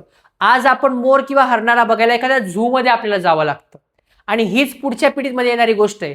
आज जे आपल्या आजूबाजूला कुत्रे मांजरी फिरतायत, नॉर्मल गल्लोगल्लीत फिरतायत, तुमची पुढची पिढी कुत्रे आणि मांजरी बघायला जी आहे झू मध्ये जाईल, अशी परिस्थिती येईल. विचार करा, आपण काय मोर किंवा हरिण हे बघायला तिकडे जातो झू मध्ये. आजीला सांगितलं, ती म्हणते अरे पहिले अंगणात खेळायचे, त्या लोकांनी तसंच वाढवलं होतं, आता ते आपल्याला बघून जातील. कारण काय माहितीये का, की लोकांना विचूकाट्याची किंवा प्राण्यांची किंवा भूताची भीती नाही वाटत, माणसांचीच भीती वाटायला लागलेली आहे. बायोडायव्हर्सिटी. बायोडायव्हर्सिटीचे महत्वाचे 3 टाइप्स आहे. किती टाइप्स आहेत? 3. आता इथून पुढे मी जे गोष्ट सांगणार आहे ते बोर्डला 100.3.4% one of the most IMP असणार आहे. त्यामुळे काळजीपूर्वक लक्ष द्या. आता हा महत्वाचा टॉपिक आपण शिकतोय. बाकी थिअरॉटिकल पार्ट सगळा कव्हर केला आहे, पेपरला येणाऱ्या गोष्टी सुरू आहेत. बायोडायव्हर्सिटी. बायोडायव्हर्सिटीचे महत्वाचे 3 टाइप्स आहेत. किती टाइप्स आहेत रे राजा? 3 types. Genetic diversity, species diversity, ecosystem diversity. Genetic diversity, species diversity, ecosystem diversity. Diversity रे डायव्हर्सिटी, जेनेटिक डायव्हर्सिटी, डायव्हर्सिटी रे डायव्हर्सिटी, स्पेशीज डायव्हर्सिटी, डायव्हर्सिटी रे डायव्हर्सिटी, इकोसिस्टम डायव्हर्सिटी. याबद्दल आपल्याला शिकायचं आहे. बायोडायव्हर्सिटीचे महत्वाचे 3 टाइप्स. जर बायोडायव्हर्सिटीचा प्रश्न आला, तुम्ही पहिले काय करणार? हा चार्ट काढून देणार. बघा पोरांनो, बोर्डला फक्त थेरी लिहिलं, युनिक प्रेझेंटेशन वाटत नाही. तुम्हाला युनिक काय करायचं असेल तर काय? चार्ट काढून या, त्या चार्ट वरून थेरी लिहून या, फ्लो चार्ट, आडवा फ्लो चार्ट काढून या. अशा गोष्टी तुम्हाला कराव्या लागतील. What is biodiversity? बायोडायव्हर्सिटी म्हणजे काय? तर बघा, biodiversity the richness of living organism in nature. Living organism मध्ये काय रिचनेस? कशाबद्दल रे? Varieties of organism, varieties of ecosystem, genetic variation with species. ज्या स्पेशीज आहे, स्पेशीज म्हणजे काय? जसं की प्लांट्स ही स्पेशीज आहे, त्याच्यामध्ये नंबर ऑफ व्हरायटीज येतात. ह्युमन बिंग स्पेशीज आहे, नंबर ऑफ व्हरायटीज येतात. अशा सगळ्यांच्या व्हरायटीमधून काय तयार होते? बायोडायव्हर्सिटी तयार होते. Biodiversity occur at 3 different level. Biodiversity कशावर ऑकर होते? 3 डिफरंट लेवलवर. कोणकोणत्या? जेनेटिक डायव्हर्सिटी म्हणजे काय? बघा, काळे गोळे गोळे नाही, काळे गोरे निळे हिरवे सगळे आलेले आहेत. बघा काय? Genetic diversity occurs of diversity among organism of same species. एकाच स्पेशीज मध्ये वेगवेगळा बदल होणे म्हणजे genetic diversity. Example, each human being is a different from other. आपण सगळे एकमेकांपेक्षा वेगळे आहे. If diversity within a species is decrease, there possibility of wiping out the species. म्हणजे काय? जर ही डायव्हर्सिटी कालांतराने कमी झाली तर एखाद्या स्पेसीसचे जे लोक आहेत ते बघणंच थांबून जाईल. म्हणजे काय? तुम्ही जे सगळे लोक बघताय, जसं की आपला भारत आहे, आपल्या भारतामधले बरेच लोक, त्यांचा स्किन टोन वेगळा आहे. वेस्ट इंडियन वाले वेगळे आहे, अमेरिकेमध्ये, जापान साईड चिंगमोंगा वेगळे आहेत. प्रत्येकाच्या स्पेशीज वेगळे आहे. आपण सगळे ह्युमन बिंग आहे, 2 हात 2 पाय, प्रोसेस सुद्धा सगळ्यांची सेम आहे, पण दिसायला सगळे वेगवेगळे जेनेटिक डायव्हर्सिटीमुळे. कशामुळे रे? Genetic diversity. Second, species diversity. Species diversity, innumerable species of organism occur in nature. या नेचरमध्ये वेगवेगळ्या प्रकारच्या स्पेशीज तुम्हाला दिसतात, इन्क्लुडिंग व्हेरियस टाईप. कोणकोणते टाइप्स रे? प्लांट्स, ॲनिमल्स, मायक्रोब्स यांच्याच वेगवेगळ्या स्पेशीज आहेत. Ecosystem diversity. Ecosystem diversity, many ecosystem present in each region. प्रत्येक रिजन मध्ये वेगवेगळ्या इकोसिस्टम प्रेझेंट आहेत. Sorry. And ecosystem from through between plants, animals, their habitat and environmental changes. Ecosystem कशी form झाली आहे? प्लांट्स किंवा ॲनिमल्सद्वारे. जर का जलचर प्राणी असतील, पाण्यातले प्राणी असतील, तर ऑब्व्हियस आहे त्यांचा हॅबिटॅट तिथे तयार झाला, पाण्यामध्ये एक वेगळी इकोसिस्टम तयार झाली. जर का जमिनीवर राहणारे, जमिनीवर काय गुहा तयार झाली, जे पक्षी आहे त्यांचे घरटे तयार झाली, त्यांच्या इकोसिस्टमनुसार, हॅबिटॅटनुसार बदल घडत गेले एन्व्हायरमेंटमध्ये. Each ecosystem as its own character. प्रत्येक इकोसिस्टमचे स्वतःचे कॅरेक्टर आहे. कोण? Plants, animals, microbes and biotic factor. Ecosystem are 2 type. तुम्हाला सगळ्यांना माहिती, नॅचरल आणि आर्टिफिशियल. हे तुम्हाला इकोसिस्टम डायव्हर्सिटीच्या पॉइंट्समध्ये लिहून यायचं आहे. सॅक्रेड ग्रोव्ज. सॅक्रेड ग्रोव्ज म्हणजे काय? देवाच्या नावाने आरक्षित केलेला प्रदेश म्हणजे sacred ग्रोव्ज.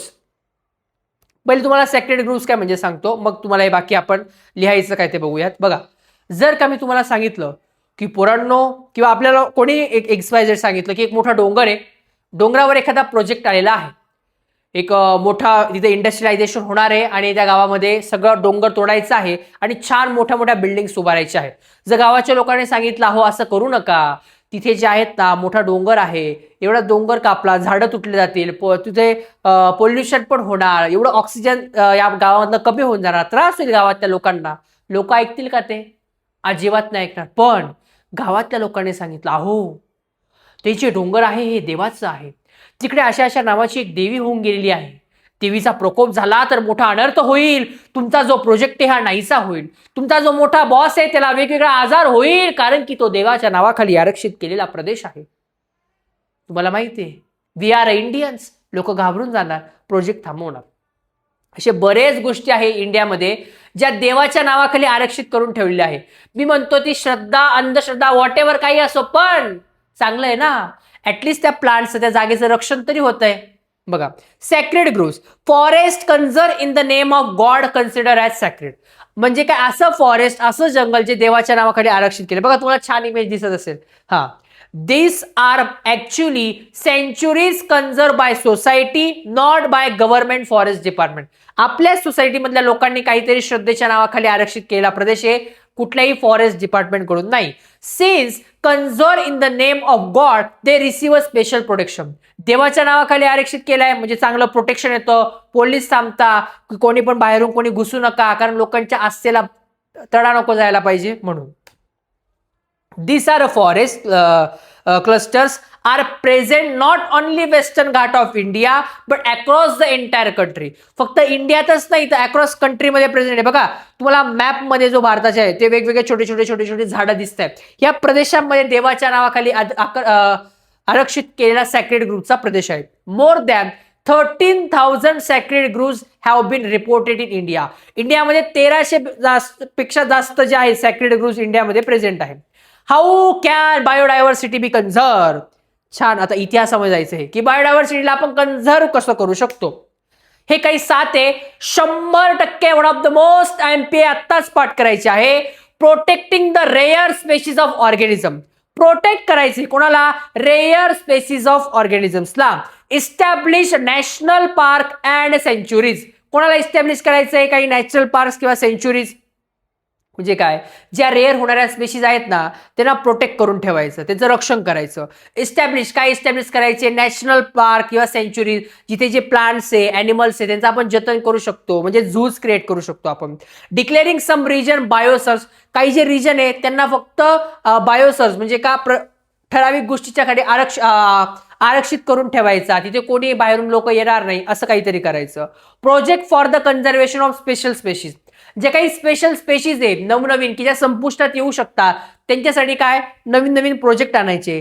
Conserving all plants and animals. Observing the rules. काही रूल्स ठरवून द्या. Maintain the record of traditional knowledge. जे काही पुरातन काळातलं जे काही नॉलेज आहे, जे काही इन्फॉर्मेशन आपल्यापर्यंत पोहोचली आहे, ती चांगली जतन करून ठेवा, जेणेकरून येणाऱ्या पिढीला सुद्धा आपण पोहोचवू शकतो. आता हे काही सिम्बॉल्स आहेत आणि ह्या सिम्बॉल्सने तुम्हाला एक्सप्लेन करायच्या आहे गोष्टी. काय? Please do not litter a dispose your waste in dustbin, trash bin. म्हणजे जो काही कचरा आहे हा कुठे? डस्टबिन मध्ये टाका, बाहेर कुठे पण टाकू नका. Conserve the energy. असा सिम्बॉल तुम्हाला दिसला तर काय म्हणायचं? Conserve the energy. सेकंड, सायकलवर चालले, सेव्ह फ्यूल. पोरांनो विचारतात, 3 मार्क्सचा क्वेश्चन आहे, 3 डायग्राम येऊ शकतात तुमच्या 6 माहीच्या एक्झाम मध्ये. 100% हा प्रश्न येणार आहे, त्यामुळे काळजीपूर्वक सगळे सिम्बॉल बघा. Save water. वॉटर सेव्ह करा. Say no to plastic bag.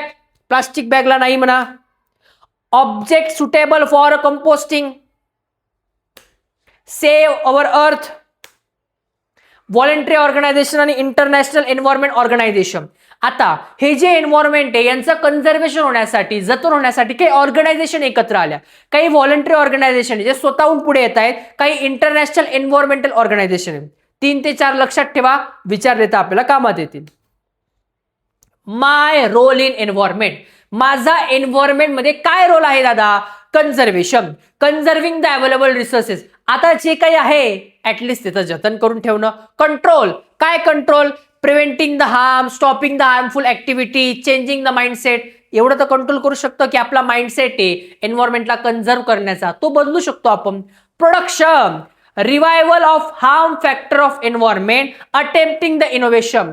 नवीन नवीन काही इनोव्हेशन आणू शकतो की जे पाणी आहे, जसं की समुद्रातलं पाणी, ह्या समुद्रातल्या पाण्याचा असा काही वापर करू शकतो का की कुठेतरी आपण ह्युमन बिंग पिण्यासाठी नाही पण ऍटलिस्ट काही गोष्टीसाठी वापर करू शकतो. बऱ्याच प्रमाणात पिण्यासाठी सुद्धा ते उपयोगी पडू शकतो. काही नवीन करू शकतो का? अवेअरनेस आणू शकतो. कुठून? एज्युकेशन, गायडन्स, तुमचं अवेअरनेसेस, इमिटेशन, ऑर्गनायझेशन, पार्टिसिपेशन, वेगवेगळे कॉम्पिटिशन करू शकतो. जसं की मी तुम्हाला सांगितलं, सायन्सवाला दादाच्या पोरांनी ठरवलं कॉम्पिटिशन करायची, झाड लावायचं आहे, प्रत्येकाने फोटो काढायचे, कोलाज करू. आपल्या सायन्सवाला दादा फॅमिलीतर्फे आपण 100 तर झाडं लावू शकतो. आपल्याकडे बरेच मुलं आहे पण 100 तर एक्सपेक्ट करू शकतो आपण. Prevention. Preventing a possible harm, designing a new plant, factor harmful to the environment, prevention करू शकतो. प्रिझर्वेशन, प्रिझर्वेशन काय, आता जे काही उरलेले ॲनिमल्स आहे, प्लांट्स आहे, त्यांचं जतन करू शकतो. किंवा प्रिव्हेंटिंग अननोन रिजन, काही अननोन रिजन आहे जे अजून कोणाला माहितीच नाहीये त्यांचं जतन. बऱ्याच कोकण भागातले जे रिजन्स आहेत जे अननोन आहे, लोकांना माहित नाहीये, ते अजून लोकांसमोर येत नाही. कारण काय, एखादी छान प्लेस दिसली की लोक तिथे जातात. बरं, बघण्यापुरता मर्यादित राहत नाही, घाण करून वापस येतात, असं चालणार नाही. बायोडायव्हर्सिटी हॉटस्पॉट, पोरांनो one of the most important topic आहे हा. काय काय याच्यामध्ये आहे रे राजा? 34 highly sensitive biodiversity spot are reported all over the world. या पूर्ण जगभरात 34 असे सेन्सिटिव्ह बायोडायव्हर्सिटी हॉटस्पॉट जे रिपोर्ट केले गेलेले आहेत.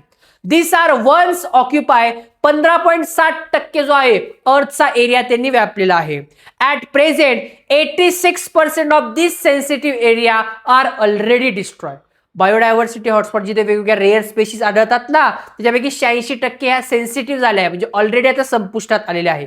Only 2.3% of earth area is now left of sensitive spot. फक्त 2.3% एरिया आता उरलेला आहे. Biodiversity hotspot include 1,50,000 plant species. ह्या बायोडायव्हर्सिटी हॉटस्पॉट तुम्हाला जे दाखवले त्याच्यामध्ये 1,50,000 एवढ्या प्लांटच्या स्पेशीज होत्या, विच इज 50%, ज्या 50% आहेत वर्ल्डमध्ये जेवढे पण प्लांट आहे. विचार करा, जगामध्ये जेवढे पण प्लांट आहे त्याच्यापैकी 50% ज्या वेगवेगळ्या स्पेशीज आहे या फक्त त्या बायोडायव्हर्सिटी हॉटस्पॉटमध्ये आढळतात. Out of 135 species of animals in India, 135 कुठे आहेत? आपल्या इंडियामध्ये आहे. 85 species are found in jungle of the eastern region, आणि 85 अशा स्पेशीज आहे ज्या फाउंड कुठे? जंगलामध्ये फाउंड झाल्या ईस्टर्न रिजन मध्ये. About 1,500 endemic plant animal are found in western Ghat. Out of total species in entire world are 15,000 are endemic. 50,000 ह्या पूर्ण वर्ल्ड मध्ये आहे आणि 1,500 ह्या फक्त आपल्या वेस्टर्न घाटमध्ये आढळतात. विचार करा, आपला भारत देश आहे ना, याच्यात खूप मोठ्या मोठ्या चांगल्या चांगल्या गोष्टी. आपला भारत देश किंवा आपला महाराष्ट्र हा असा आहे ना पुरांनो, की फक्त टुरिझमच्या नावाखाली आपला संपूर्ण देश, आपला जो प्रदेश हा जगू शकतो किंवा आपण प्रोग्रेस करू शकतो, पण आपण त्या पाहिजे त्या प्रमाणात गोष्टी करत नाहीयेत. पुढे, there are endanger heritage in the country. आपल्या कंट्रीमध्ये कुठल्या इंडेंजर एरियाज आहेत? बघा, वेस्टर्न घाट आहे, Gujarat, Maharashtra, Goa, Karnataka, Tamil Nadu, Kerala. Endanger due to mining industry आणि नॅचरल गॅस याच्यामुळे. Threatened habitat of Asiatic lion, जो एशियात आपल्या भारतात जो भागामध्ये इंडिया एशियन भागामध्ये जो लायन आढळतो तो. वाईल्ड बायसन, हे काय हळूहळू संपुष्टात येणारे प्राणी आहे. Manas national park, Assam under the threat due to the dam and indiscriminate use of water. जो आसाम भागामध्ये नॅशनल मानस नॅशनल पार्क होता ना, हा पण आता हळूहळू पोरांनो संपुष्टात यायला लागलाय. का? इथे डॅम्स बांधून घेतलेले आहे पाण्यासाठी. Tiger and Reno are a population threatened. तुम्हाला माहिती असेल, वाघ हे हळूहळू कमी होत आहे, हे थ्रेट झालेलं आहे. Sundarban national park, western Bengal reserve for a tiger, challenge by dam, deforestation, excessive fishing आणि ट्रेंचेस. जे सुंदरबन सेंच्युरी नाही आपला नॅशनल पार्क होता वेस्ट बंगालमध्ये, हा रिझर्व केला होता फक्त टायगरसाठी, पण चॅलेंज आले, डॅम्स बांधले गेले, डिफॉरेस्टेशन जंगलतोड तिथे पण सुरू झाली आहे, एक्सेसिव्ह फिशिंग मोठ्या प्रमाणात फिशिंग केलं जात आहे, आणि या सगळ्या गोष्टी एन्व्हायरमेंटला हानिकारक आहेत. आता लास्ट टॉपिक आपल्याला बघायचा आहे स्पेशीजचा. ह्या स्पेशीजचे काही महत्वाचे टाइप्स आहेत आणि हे एकदा 4 मार्क्स लास्टच्या क्वेश्चन मध्ये विचारलं गेलं होतं. तर बघा काय,